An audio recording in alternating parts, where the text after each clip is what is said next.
IMS atau infeksi menular seksual juga harus menjadi perhatian kita dalam penanganan HIV.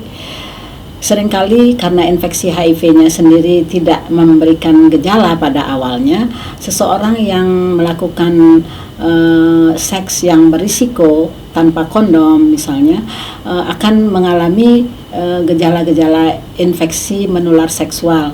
Yang paling sering atau paling mudah diketahui oleh yang bersangkutan adalah kalau dia terkena gonore, ya, atau penyakit GO disebutnya. GO atau gonore itu biasanya akan gejalanya berupa kencing nanah, kencing yang sangat perih dan sakit, ya, pada waktu pada kelamin, ya, pada munculnya itu hanya dalam waktu 2 atau 3 hari sampai 5 hari setelah melakukan hubungan seks yang tanpa kondom tadi, yang berisiko. Jadi sangat jelas dikeluhkan oleh yang bersangkutan, dan mungkin dia masih ingat kapan dia terkena oleh gonoria ini. Dan untuk GO atau gonore ini ada obatnya. Jadi seseorang yang mengalami gejala tersebut, kencing nanah, ya, sebaiknya segera berobat. Jangan membeli sendiri obat-obat antibiotik di apotek, ya, walaupun Anda bisa mendapatkannya di apotek, tapi harus diobati karena harus diperiksa dan dia sensitif terhadap beberapa jenis antibiotik, tetapi dosis yang dipakai itu harus tepat. Jadi saran saya adalah harus periksa ke dokter yang bisa memeriksa dan mengobati infeksi menular seksual ini. Kemudian infeksi IMS yang lain adalah sifilis, ya. Sifilis agak berbeda dari GO karena dia kadangkala tidak gejala infeksi primernya itu, infeksi awalnya tidak dirasakan atau tidak diketahui oleh seseorang yang tidak terlalu memperhatikan dirinya. Artinya, padahal ada lecet, tetapi karena lecet pada kelamin itu sangat bersih, ya, sehingga mungkin diperkirakan bukan satu penyakit, tetapi adalah satu akibat mungkin terluka oleh hal-hal di luar hubungan seksual.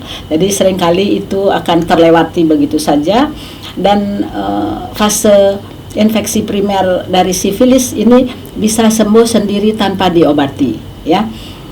Sebenarnya yang sembuh adalah luka lecetnya, ya, lecet pada kelamin itu sembuh. Tapi sebenarnya kuman-kuman sifilis atau yang namanya spiroheta atau treponema pallida sebagai penyebabnya itu masuk ke dalam darah dan justru beredar ke seluruh organ tubuh melalui peredaran darah, ya.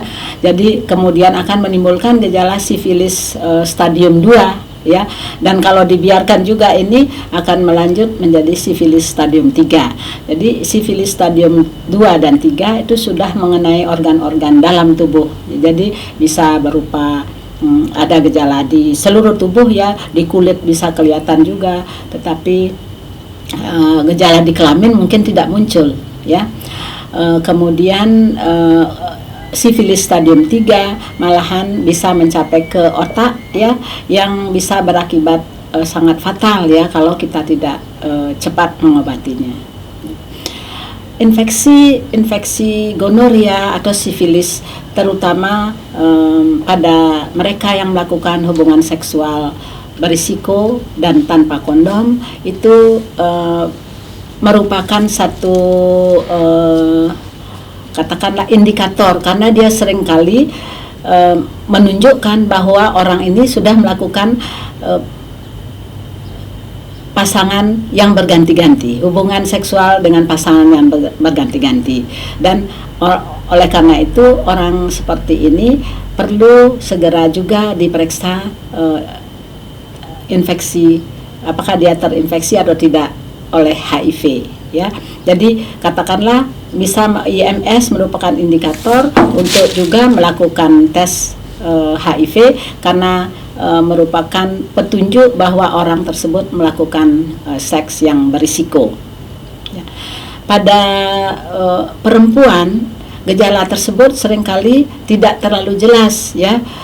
Mungkin pada laki-laki gejala kencing nanahnya sangat jelas diderita oleh orang tersebut, tapi pada perempuan seringkali gejala keputihan dan nyeri waktu kencing pada kelamin itu disalahkan dengan mungkin ada keputihan biasa, ya, padahal saat itu bukan keputihan biasa, ya. Keputihan yang keluar atau sekret atau fluor albus namanya itu merupakan satu gejala penyakit oleh karena infeksi gonore pada perempuan tersebut. Apalagi penyakit sifilis, seringkali sifilis pada perempuan tidak terdiagnosanya itu terlambat, ya. Atau mungkin kalau kita bisa menemukan perempuan pada stadium awal itu adalah karena dia merupakan pasangan dari laki-laki yang terkena sifilis.